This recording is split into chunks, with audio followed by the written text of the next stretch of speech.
So this is going to be a continuation of a wee short that I've recently uploaded.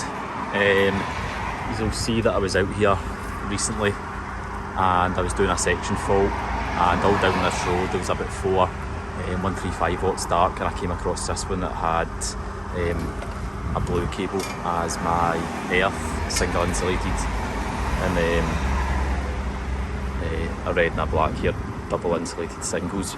I'm going to replace the fitting which is there. It's a Philips. I'll get the sizes for these, but obviously in doing that I'm obviously just going to put in a brand new flex, because I highlighted that to the client and thought it would make sense just to come out and sort of do this. So I think that was last week when I originally filmed the wee short, but I've taken it upon myself now to wire up the fitting, and then I've just got a length of flex attached. I'm going to try and fish that down the column. To memory, I think these are 10 metre columns, so I've ran off about 10 metre of flex. I've already pre-wired that in there, tightened that gland. There's the specs here for you, so it's 74 watt. I'll film as much of this as I can, but these fittings are hands down the worst ones to install. They're just so cumbersome and awkward to fit, so I'll sort of not really be able to give you a proper walkthrough of it until another time when I've got my head cam etc, but I've not got that out with me today. But we'll go up, get that one off, and then we'll take it from there and I'll show you how I'm going to do it. So the only good thing about doing it the way I've done it this time around is because I've already pre-flexed it, I can have this lid closed, and it just avoids that sort of flapping about when you're trying to put it on. I'll show you properly in another video me installing these ones using the existing flex, and I'll show you how difficult and awkward it can be, but this way hopefully shouldn't be too bad. But we'll go up, get this off, and hopefully this one shouldn't take too long. Taking this one off, I think I've shown this in a video before, but it's just going to be 2 wee screws will access where my grub screws are for holding onto the pole arm, and then it's just going to be a case of chopping that or chopping these single core cables out the way, because obviously I've isolated it from the panel, which is just further up that street on the right hand side. Anybody from Glasgow will sort of recognise where I am here, but I'll crack on with doing this. Just I'm using my phone again today, so I'll need to do it in stages for these. So just to show you a bit better, I've taken the 2 screws off here. That wee cover comes down, it's attached on an earth, but I usually just rip that off just to again avoid it flapping about and possibly falling. It's quite windy today and you could scud a car or something like that. So these are my 2 grub screws here that I need to loosen, and then it's just a case of sliding it off. They look decent condition, so I'm expecting this one to go quite easy. I'm going to leave my cables attached in here when I take it down, just so that they don't go shooting down the column, because I'm going to try and even attach my flex onto it and let them use a natural sort of draw wire to pull it down for me, because gravity should hopefully take that down there. So as I suspected, they've loosened pretty easily. And again, I've mentioned it in another video, but there's no harm in showing you again. You really only get 2 sizes of grub screws for the street lighting, and it's a 5 and a 4mm. And obviously just by looking at them you can tell they're the sort of bigger ones, so they're the 5mm to loosen them. And then obviously I'll use both hands to take it down, but you can see that that's nice and loose, so I'll slide that off and we'll take it from there. The plan here is to just cut through these. Obviously, like I mentioned, this is all safely isolated up at that panel, so I can just cut these without any sort of worries that anything's going to happen. Keep a hold of that and then just tape that on, and then hopefully gravity will take that down. With it being only like the shorter style pole arm, I'm not really that worried about getting a flex down there, but I'd rather sort of not have any sort of stress or hassle added onto this job. Failing that, sometimes what I do is I just tape like a heavier sort of bolt, maybe like that size, onto that, and that just sort of acts a little weight and it'll take it down there. But we'll see how we go on with this. That's that now taped on. Obviously it would be easier with a second man here, but I'm out myself today, so that's not an option. But you can see so far anyway, that's going down that pole quite easily.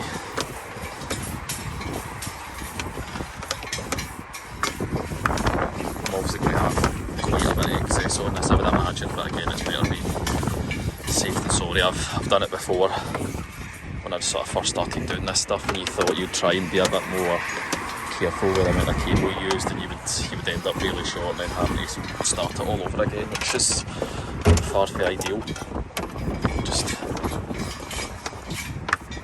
So you can see that's all that single pole cable down there, so I'm just going to try and wiggle this about and take out the slack. So this job isn't exactly going to plan, but I'd obviously rather leave it in the video so that you can see like real world what sort of stuff we're having to deal with and face here. The flex isn't going down any further at the pole, it's probably just getting caught on the cutout, and gravity just won't take it any further. So I was sort of left with a couple of options, whether I just took it out completely, started again, this, that, the next thing, but thought I'd use a wee bit of initiative, or what I think's initiative anyway. Plus it will let you see kinda the normal procedure of fitting these, and obviously how sort of awkward they can be. So what I've done is I've loosened off a gland here so that the flex will be able to travel down. I've fitted my grub screws on. You can see it's on with the brackets here again. That's the guidance, so that's what's been requested from me, from the client, to install it this way on the sort of thinner pole arms.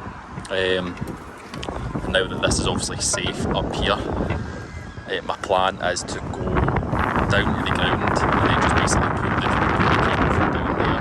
Obviously just doing something quite slow, and then I can come back up, reattach this on, because this is on with like some flips, and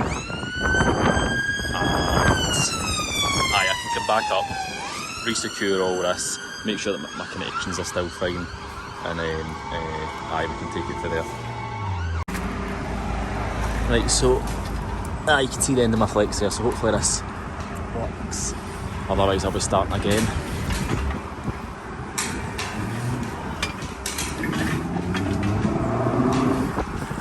There we go, that feels a bit right there, so I can leave this down here just now, back up there, do my bit there, and then obviously it's just a case of connecting this in, cutting it to a suitable length, sort of enough for the next guy to come and work on, but I always leave a loop on it about that. So back up at the top now at the fitting. I've checked all my connections, they're all fine, no copper showing, and I've tightened up my gland there, so that's obviously not going to go, and I like to obviously just leave a wee bit of sheathing on it on the inside as well, just in case anybody else in the future is working on it and they need a wee bit extra to play with.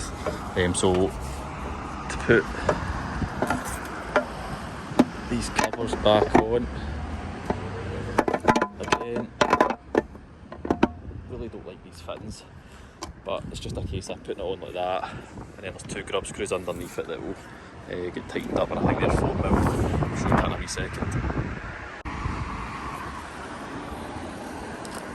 So it's the wee grub screws here, so they just obviously get tightened up, and one that side, and then the ones on these bits here are for adjusting the angle, but this is the angle I've got it set to and I'm happy with that, so I'll just tighten this one up off camera, go down and connect that, and I'll show you that. And for on top of my fitting again, I've just went with a brand new short plug. This area is photo cell controlled down at that box there, sort of thing, so again I'll always just try to put a short plug on it if I've got them in stock. So that's it now being flexed up. Brand new 6 amp LST fuse in that.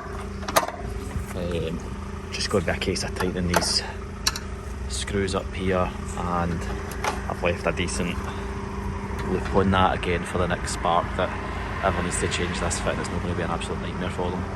So I'll screw them up, put the pole door back on, and then I'll go up to the box and switch this on, make sure it's definitely working.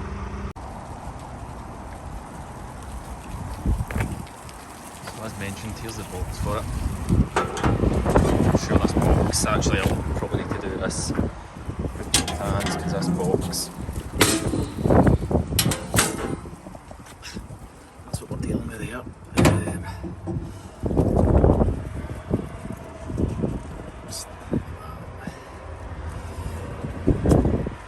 That's what we're dealing with, but I'll see if timer works on this one, so I'll get this door back on and we'll take a drive down into number R9 we were looking for, so let's see if that's working. As you can see there, that's through my dirty windscreen, that's working, no bother. So happy with that. I've actually changed, so that's the R9, I've changed R7 as well behind me. There's quite a few in this, but again my line was just for a couple of these ones, so I'll mark down what ones are still dark here and I'll pass that to the client, see if they've already been reported or not, but that's going to be the end of this video. So thanks very much for watching that video. Please leave a like, a comment and subscribe to the channel if you haven't already done so. My plan in the future is to do a full tutorial or an in-depth installation of that Philips 72 watt, or so was it 70 whatever watt it was, 135 watt equivalent, and there's one or two other fittings that I've been using recently that I haven't brought to the channel, so again I'll do a full installation video of both of them. I think there's, off the top of my head, there's certainly one that's a 55 watt equivalent, so I'll definitely show that. I've got a few other videos lined up as well. There's one or two of the domestic ones that I mentioned. I've done one of the jobs, and I've got a few ideas. I've mentioned it in one or two of the comments to some of the subs that I was potentially going to do like a tool bag, toolbox video, and just show sort of more specifically tools that I need and use daily when I'm doing any of the street lighting works, because it's obviously a little bit different to some domestic sparky tools. And then obviously I'm going to do that video on the pole keys. I can either incorporate that into the same video, or I can do a different video of the different types of pole keys and stuff like that I've got, and different sort of tools and equipment that I've got to access some of the street lighting furniture. So if any of the videos seem like good ideas or even bad ideas, just let us know down below and I can either record them or just not do them, just let us know.